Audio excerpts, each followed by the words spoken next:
Mr. Chairman. Mr. Chair, thank you very much. Actually, as I rose to my feet, I had to check the bill that we're debating because it sounds like the government is actually talking about the housing crisis. It doesn't exist. There aren't problems with this particular bill. But, Mr. Chair, I hear calls from the other side saying, give us some examples. So I want to start my contribution with an example. Schedule 2, Mr. Chair, says here, services as an actor, musician, singer or support crew for the production of advertising or content for television. Some people might know that I used to work in Māori television, and I was fortunate enough to be there when Māori television led the way.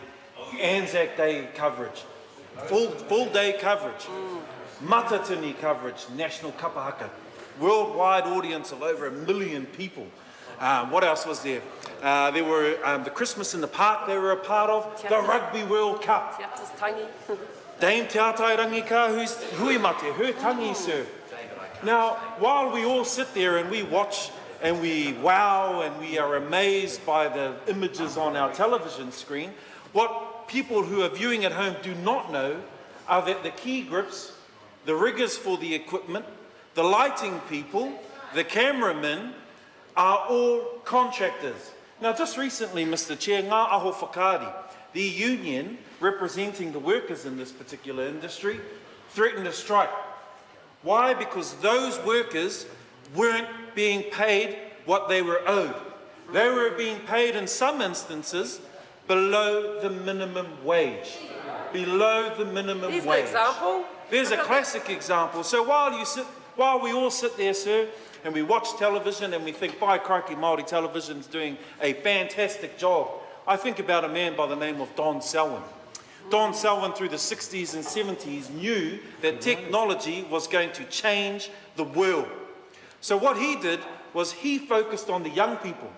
He trained a generation of television producers, of film directors, of movie makers, of camera operators, of key grip and riggers on television, for television sets and productions.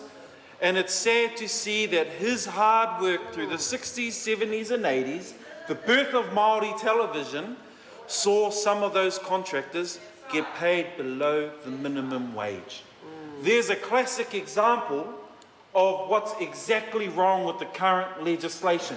And I want to congratulate Mr. Parker because he's done a great job at cajoling those on the Select Committee, those across this House, to make sure that we can get this legislation, this bill, across the line.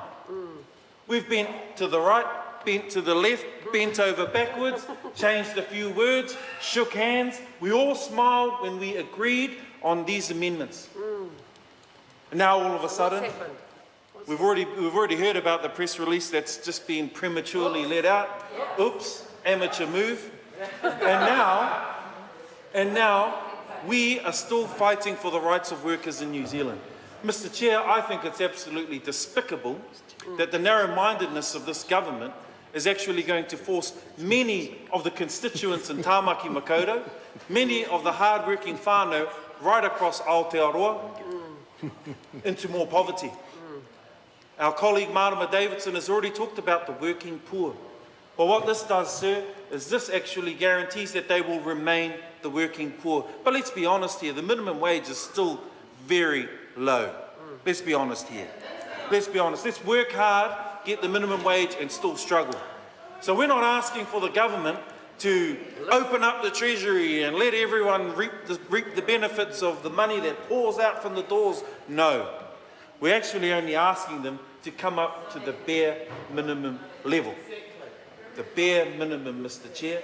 And it blows me away, as I said, the narrow-mindedness of this government to turn their back on the hard-working people of Aotearoa, New Zealand. In favour for what? Market forces? Let the market sort it out. Market influence will make sure that those who work hard, regardless of how many contracts they might have, will actually get a livable wage, be able to go home and provide for their families. So, Mr. Parker, I applaud you.